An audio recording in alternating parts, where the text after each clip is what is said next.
The practice of medicine is among the oldest professions in the world, responsible for the preservation and prolongation of countless human lives.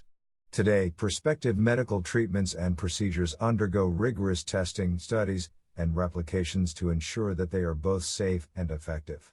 Unfortunately, these standards were rarely, if ever, adhered to by our ancestors, who instead subjected one another to unscientific and dangerous medical techniques. While some merely proved ineffective, founded upon benign superstitions, others were immensely harmful and contributed to a lasting fear of doctors within certain cultures due to the increased likelihood of death from receiving medical attention than no treatment at all. Here are 18 historical health practices that were just as, if not more likely to kill people than simply doing nothing. Number 18. From being used as a disinfectant to teeth whitening, urine was frequently applied medicinally by ancient peoples and rubbed the fluid on the gums and skin of unfortunate patients who would later contract diseases. Despite the associated unpleasant smell that comes with the fluid, urine has been used for medicinal purposes throughout history. Ancient Romans were known to use human urine as an early method for teeth whitening, resulting in the emperors Nero and Vespasian instituting an unpopular tax on the Roman urine industry. Continuing into the 8th century, Islamic scholar Abu Yusuf recommended the use of camel urine to treat inexact medical concerns, whilst human urine is found in traditional folk cures from Nigeria to Mexico. Today, with the exception of Madonna, who used urine, allegedly, to cure athlete's foot, medical practitioners are few. Although healthy urine is not toxic, it nonetheless contains bodily compounds that have been purged by the body due to their undesirability. Urine can prove highly damaging to exposed tissue over time, in particular skin and eyes, whilst the condition and safety of the fluid deteriorates as it loses freshness. Furthermore, contrary to popular belief, urine expelled from the body is not actually sterile, acquiring bacterial cells as it passes through the urethra. Consuming another person's urine is highly infectious and harmful to one's health in a similar manner as drinking the unprocessed blood of another human, in contrast to one's own. Number 17. Horoscopes were used by physicians as part of medical astrology, employing the alignment of celestial bodies to determine the most appropriate method of treating a patient rather than their actual physiological symptoms. Medical astrology, known historically as iatromathematics, was a strand of medicine which associated a connection between certain parts of the body and the positions of celestial bodies. Believing these astrological phenomena and their placement in the solar system influenced the health and condition of the human body on Earth, many physicians adapted their treatment plans based on how they interpreted these otherworldly signs. The 12 signs of the zodiac, through unscientific and bizarre means, were calculated to govern specific parts of the body, with, for instance, the head affected most by Aries and the toe by Pisces. Consequently, during the ascendance of these cycles, such conditions were superstitiously presumed to intensify. Accordingly, during the medieval era, patients would commonly be less examined physically than required to provide astrological information to be compared against a horoscope as a mode of diagnosis, treatment, and prognosis. In fact, during the 1500s, many physicians of medieval Europe were legally mandated to examine a patient's horoscope prior to treatment. Unsurprisingly, diagnosing a patient on the basis of inconsequential celestial rotations was not an effective method of medical practice. While some subjected to the absurd belief naturally survived, it was in spite of rather than because of the unscientific nonsense, with far more succumbing to their conditions without proper medical attention. Number 16. In ancient Egypt, as well as during the Elizabethan period in England, mashed and blended dead mice were used medically in the belief they could cure a variety of illnesses, but instead, often just cause severe infections from the necrotic tissue. Toothaches are an enduring and irritating feature of human existence, usually caused by tooth decay, endemic during the lives of our early ancestors due to the lack of modern dental hygiene. Several inventive cures were applied throughout history in an attempt to eliminate the consistent pain. Among these, ancient Egypt dead mice were routinely mashed into tiny pieces before being blended with other ingredients to form a poultice. This moist medicament would be applied to the painful area to provide relief and, allegedly, help cure the underlying causes of the toothache. Looking beyond the disgusting reality of mashing up dead mice and coating the insides of our mouths with the remains, medically speaking, the treatment caused far more harm than good to patients. Dead mice, unsurprisingly, are comprised of decomposing and potentially diseased necrotic tissue, serving as a highly infectious host of deadly illnesses. Despite this, the practice was revived in Elizabethan England as a widespread remedy for a host of ailments, believed to cure whooping cough, measles, smallpox, warts, and even bedwetting. The Elizabethans briefly became obsessed with dead mouse-based medical cures that only led to further loss of life. Number 15. Premodern cosmetic surgeries and alterations, including the injection of paraffin wax, routinely proved fatal for patients who underwent said procedures. The earliest known cosmetic surgery, the Edwin Smith Papyrus, from ancient Egypt dated 3000 to 2500 BCE, records the reconstructive repair of a broken nose. These procedures reached India by 800 BCE and Rome by the 1st century BCE, whereupon the field of plastic surgery gradually developed over the next 2,000 years. The first recorded cosmetic surgeries took place in 16th century Europe, with so-called barber surgeons in Tudor England treating damaged or disfigured faces with varying degrees of success. Of particular note, Heinrich von Flossund is credited with the creation of a method for grafting skin from the back of the arm to create a new nose in the 15th century. With the refinement of anesthesia during the 19th century, plastic surgeries increased in both frequency and appeal.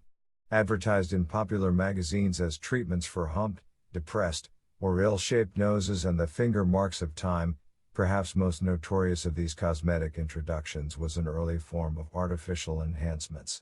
Achieved through the use of paraffin wax with the stated purposes of concealing wrinkles, breast augmentation, or nose alterations, hot liquid wax was injected into the patient and then molded by the operator into the desired shape while still warm.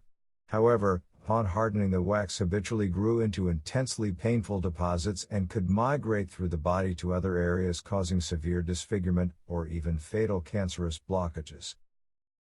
Number 14. Arsenic, a hazardous and carcinogenic element, was frequently used in early cancer treatments, often merely giving patients additional cancers and pains rather than solving the existing conditions. Arsenic is a metallic element known primarily for being immensely hazardous to humans due to high levels of toxicity. Despite this defining characteristic, Victorian England employed arsenic generously, believing that the whiter a person's face, the more it showed they had never worked in the fields. Mixing the poison with vinegar and chalk, arsenic was eaten, as well as rubbed into the skin, by high-class women to whiten their facial complexions. Wallpapers also included the toxic substance to brighten the color schemes, whilst in 1858 approximately 20 people died as a result of the Bradford sweet poisoning when arsenic was included in peppermint humbugs. More astoundingly, not only used by ignorant members of the English aristocracy, arsenic was employed by medical physicians as an early treatment for cancers. In 1786, Thomas Fowler proposed the use of a 1% potassium arsenite solution, prescribed in tonic form, as a treatment for leukemia. Adopted by the medical profession, by 1845 arsenic was widely used to combat cancers and would expand in usage to also treat syphilis, psoriasis, and ulcers. However, as arsenic is itself extremely carcinogenic, the practice merely gifted patients with side effects including liver cirrhosis, bladder cancer, skin cancer, and heart disease. Number 13. An early form of general anesthesia, a poisonous and often fatal concoction known as dwale, was administered to surgical patients during the Middle Ages. Efforts to safely and reliably induce a state of general anesthesia in a patient date to the earliest recorded histories, with references identified in ancient Sumerian, Babylonian, Egyptian, Greek, Roman, and Indian medical texts. Among the many suggested solutions to this long-standing problem, during the Middle Ages, specifically between 1200 to 1500 CE in England, a concoction known as dwale was employed as an anesthetic. An alcohol-based composition, dwale contained a broad collection of varying ingredients including bile, opium, lettuce, bryony, henbane, hemlock, and vinegar, and it was believed surgeons could counteract the effects of the anesthetic by rubbing vinegar and salt on the patient's cheekbones. Widely used, with dwale referenced in several literary sources including Chaucer's Canterbury Tales, more than 50 manuscripts have been discovered praising the effectiveness of the anesthetic and detailing different methods of preparation and composite ingredients. However, despite laudatory popular opinion, dwale was an immensely dangerous concoction due to its frequent inclusion of powerful poisons and was lethal if improperly prepared. Including henbane as well as hemlock, both were powerful toxic plants capable of killing full-grown adults with ease. In spite of this, with opium outlawed by the Catholic Church due to its Eastern and thus blasphemous nature, dwale remained the best available option for surgeons for over 400 years. Number 12. During the early 20th century, medical research promoted fever theory, the combating of an otherwise incurable disease, such as syphilis, through the deliberate infection of a patient with malaria.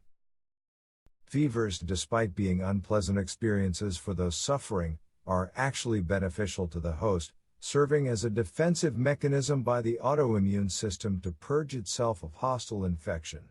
Most bacteria, due to evolutionary requirements to survive in a human host, thrive at approximate body temperatures of 38 degrees Celsius, and consequently increasing the body's temperature kills off the bacterial invaders. Due to the capacity of fevers to cure the body of infections, so-called fever theory was applied during the late 19th and early 20th centuries as a medical approach to treat otherwise incurable illnesses, in particular by Austrian neuropsychiatrist Julius Wagner-Jauregg concerning the treatment of syphilitic asylum inmates.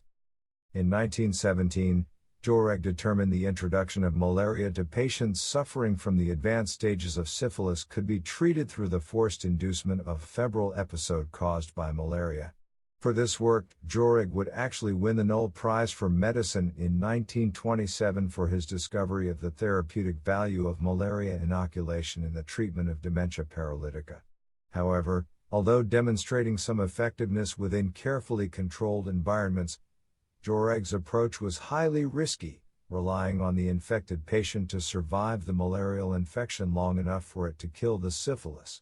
Most would not, succumbing to the lethal virus due to their already weakened physical condition. Number 11. Hemorrhoids were historically treated in a number of painfully unscientific ways, most unappealingly through the insertion of a red-hot poker up the bottom, and which commonly resulted in painful and potentially fatal rectal abscesses. Hemorrhoids, also known as piles, are natural cushions that form as part of the human anal canal with the purpose of easing and maintaining rectal command. Although innately benign, through a number of factors, including pregnancy, diarrhea, and constipation, hemorrhoids can become inflamed to cause considerable pain. First mentioned in 1700 BCE by the ancient Egyptians, the condition has endured across the centuries, through ancient Greece and Rome, medieval Europe, to the modern day, with an estimated 50 to 66% of all adults destined to suffer from inflamed hemorrhoids at some point during their lives. During the Middle Ages, hemorrhoids became associated with Saint Fiacre, the patron saint of gardeners, who himself notably developed the condition during the 7th century. Believed to be a result of inadequate veneration of the canonized priest, the suggested medical treatment involved heating 7 or 8 small pieces of iron and inserting said scorching metals into the rectum until the hemorrhoids fell off like a piece of burnt hide.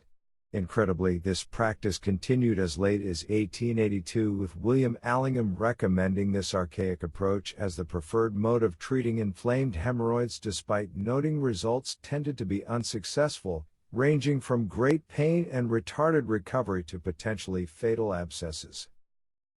Number 10. Due to the archaic belief that the body was sustained by a harmonious balance of the four humors, bile was consumed by patients at the behest of ancient doctors, resulting in major gastrointestinal distress and even potentially death. Throughout the history of early Western medicine, from classical antiquity all the way through the Middle Ages, human bodily health was broadly believed to depend upon the balancing of four essential humors.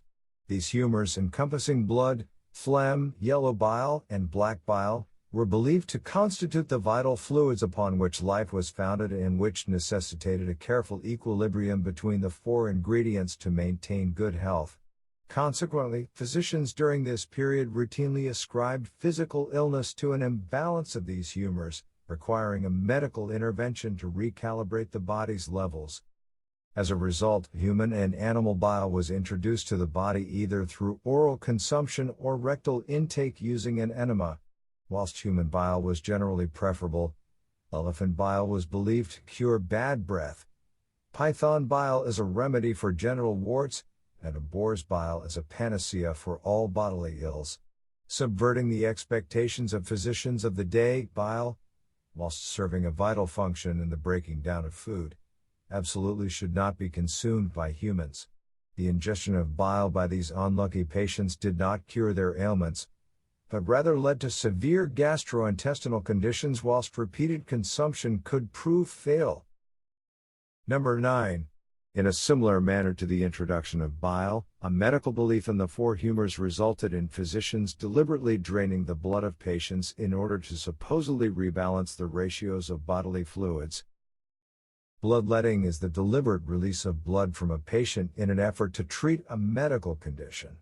Believed to be the most common practice performed by surgeons throughout history, beginning at the earliest emergence of medicine, bloodletting maintained its prominence until the 19th century, over 2,000 years later. Performed for the alleged purpose of balancing the humors, an imbalance of these fluids was generally thought to serve as the primary cause of disease and disability.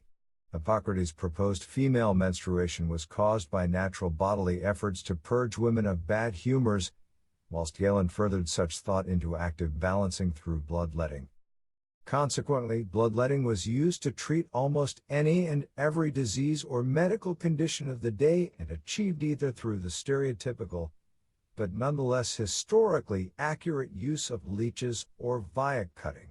By the medieval period, bloodletting had become entrenched within medical opinion, with bleeding sites identified for the most suitable penetrative regions of the body. In fact, George Washington, after contracting his ultimately fatal throat infection in 1799, was bled in a healing attempt, with an estimated 3.75 liters of blood removed from the former president across a 10-hour period, hastening his death considerably, if not actually causing it. Number 8. Due to a widespread belief that teething was the prime cause of infant mortality, a surgical procedure was introduced whereby a physician would cut into the gums of a child to release their teeth prematurely. Due to the high levels of infant mortality, it was widely, and incorrectly, believed that the concurrent process of child teething was the cause of death.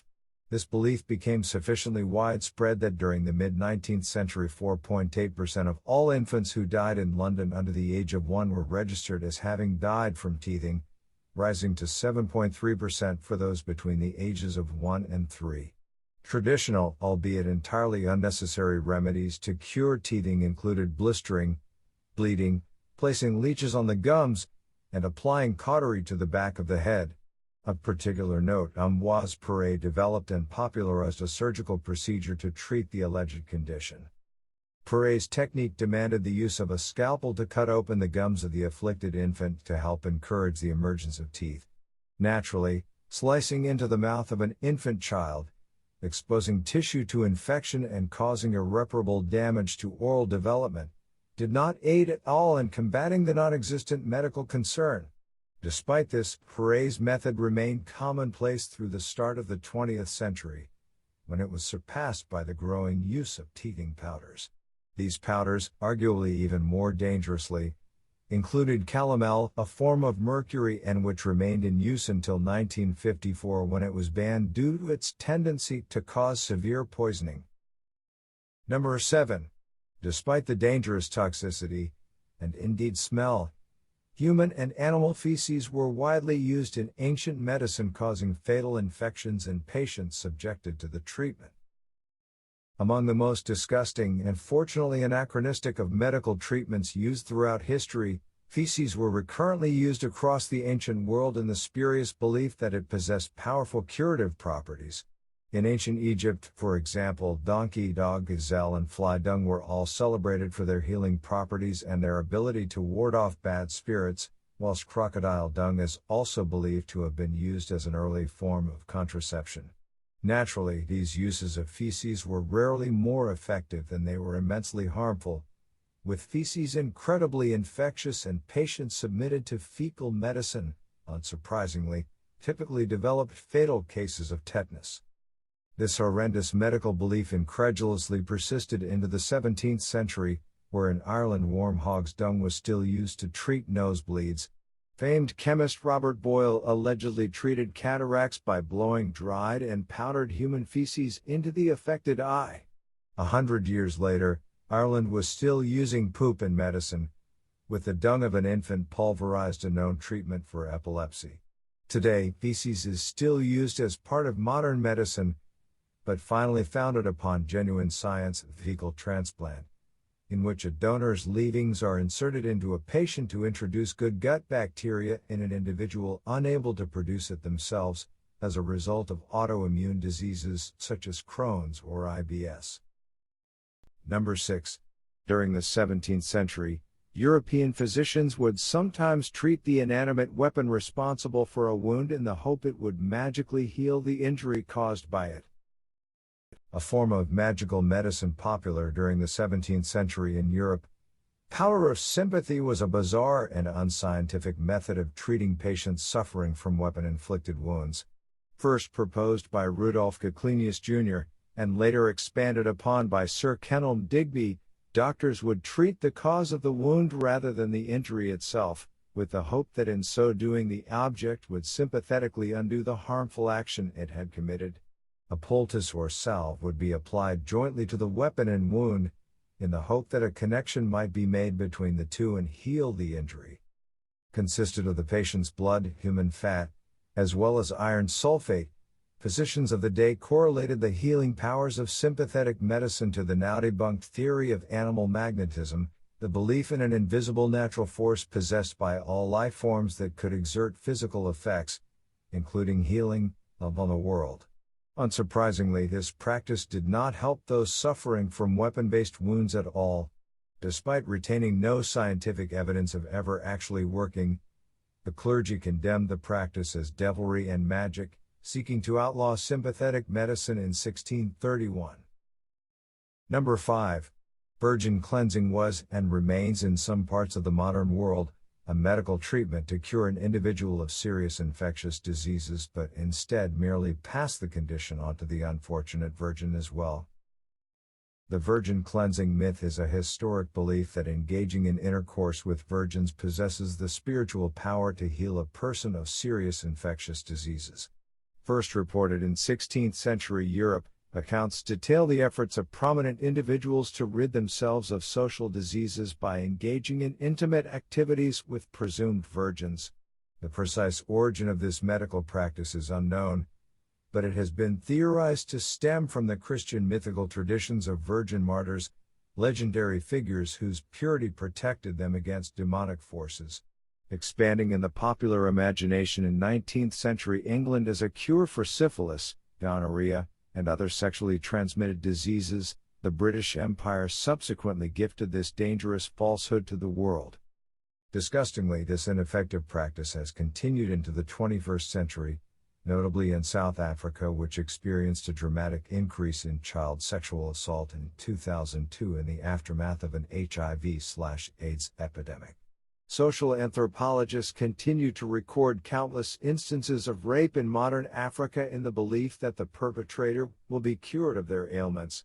Surveys by academic institutions on the African continent habitually discover a continued acceptance in this barbaric and unscientific practice, with 18% of South African laborers found at the turn of the millennium to ascribe to the false theory and as many as 32% of participants in a study from 1999. Number 4. During the 1700s and 1800s, surgeons would routinely remove part of the human tongue in an attempt to prevent speech disorders resulting in the disabling of the patient's ability to speak. A glossectomy is the surgical removal of the tongue, often performed today in order to prevent the development of oral cancer in extreme circumstances. Consequently, the partial removal of the tongue is known as a hemiglossectomy. Hemiglossectomies became popular medical procedures during the 18th and 19th centuries as a cure for stuttering and other associated speech disorders viewed negatively and unsympathetically by society at large. Of particular note, German surgeon Johann Friedrich Diefenbach, 1795 to 1847, developed and popularized a procedure that proliferated throughout Europe. Diefenbach's technique involved the removal of a triangular portion at the root of the tongue, with the intent of dividing the lingual muscles and impeding nerve supply to prevent the muscular spasms causing the stutter. Although successful in that regard, the surgery also left the individual without the full, or even any, controlled use of their tongues. Without the advantages of modern prosthetics, these unfortunate patients were often rendered mute by medical incompetency. By the late 19th century, speech disorders began to be treated in more humane fashions, notably by the use of speech therapy and the emerging field of psychiatry. Number 3. Trepanning, the drilling of a hole into the human skull, was a frequent medical practice throughout history to treat a variety of ills, commonly resulting in the death of the patient due to the inadequacies of ancient neurosurgery. Trepanning is a surgical technique whereby a hole is drilled into the skull, either to release built-up blood pressure or expose brain tissue for operation. Believed to be the world's oldest surgical procedure, with the earliest known examples dated to 6500 BCE in prehistoric France, more than 1,500 Neolithic skulls, representing approximately 10% of all recovered skulls from this period, depict evidence of early trepanation, strongly suggesting widespread early use of the medical method. Although continuing to serve legitimate purposes in modern medicine, notably to relieve the pressures of a subdural hematoma, the historic use of trepanning was shockingly dangerous and misguided. During the ancient era, trepanning was predominantly used to treat those considered as behaving abnormally, now recognized as sufferers of epilepsy, migraines, seizures, or mental disorders. It is also likely the practice was employed as a form of emergency surgery after severe head wounds, a common occurrence due to the prevalence of blunt stone weaponry at the time. Similarly, trepanning is believed to have been employed by pre-Columbian Mesoamericans, but at a significantly decreased rate to that of Europe. However, and wherever the practice was used, the results were nevertheless comparable. The patient would likely not survive, suffering a critical loss of brain function or debilitating brain damage. Number 2. Liquid mercury was regarded by ancient practitioners of medicine to possess great healing powers, but instead often just killed those who consumed or were exposed to the toxic metal. Mercury is a naturally occurring element that, atypically for a metal, takes liquid form at room temperature.